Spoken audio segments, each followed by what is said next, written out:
That's it, folks. Beaches are closed, parks are closed, and we've got nowhere to turn. Why is that? I'll allow Lincoln to explain. Why is the park closed? I have a virus. Oh, it has a virus. Okay. That makes sense. We gotta be safe, right? We gotta be sick. Yeah. What does it mean to be safe in a time of quarantine? When you've got Ridgebacks, it still means getting outside any way you can.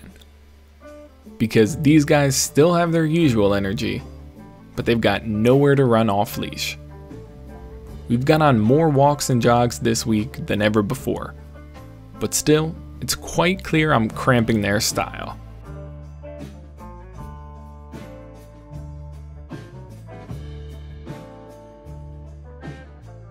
Runs through the small public spaces open do help take off some of the edge, but it's a poor substitute.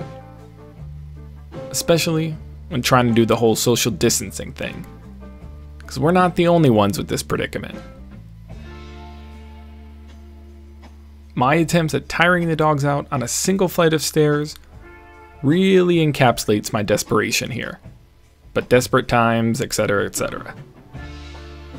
For reference, this is what Penny and Zero look like on a normal day after getting a good off-leash run. They're relaxed and completely content to just lounge in the sun. For contrast, here's what they've been doing this week when left to their own devices.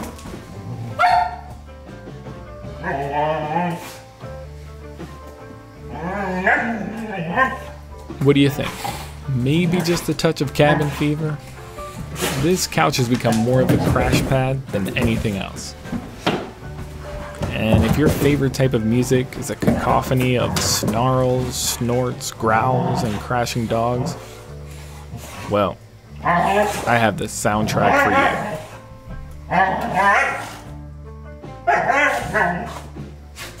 YouTube limits uploads to 10 hours long, so I had to cut down a lot of this footage to make sure it would fit. But I think you get the idea of how my week's been.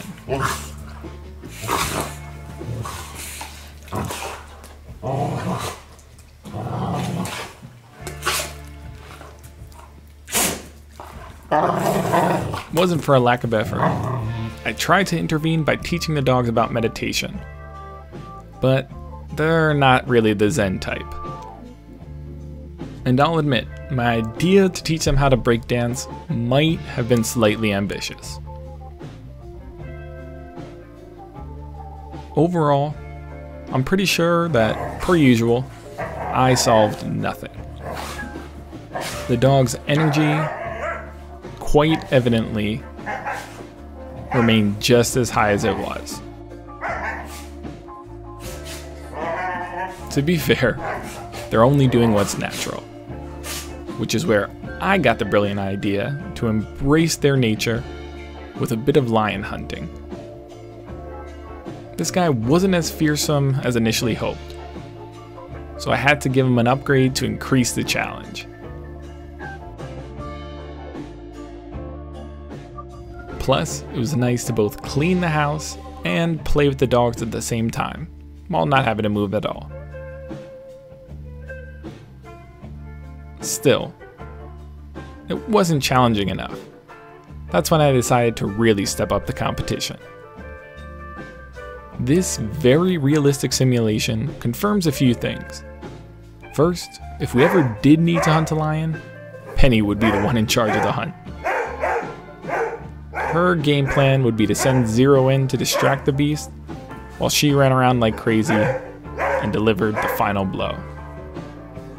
Undoubtedly claiming the kill as her own. So in the end, what did we learn this week? Not a ton, but we survived it and had some fun along the way. Speaking of fun, the city of Chicago is likely to shut down all public spaces in the near future. So next week, we'll have even more energy and even less space. Stay tuned.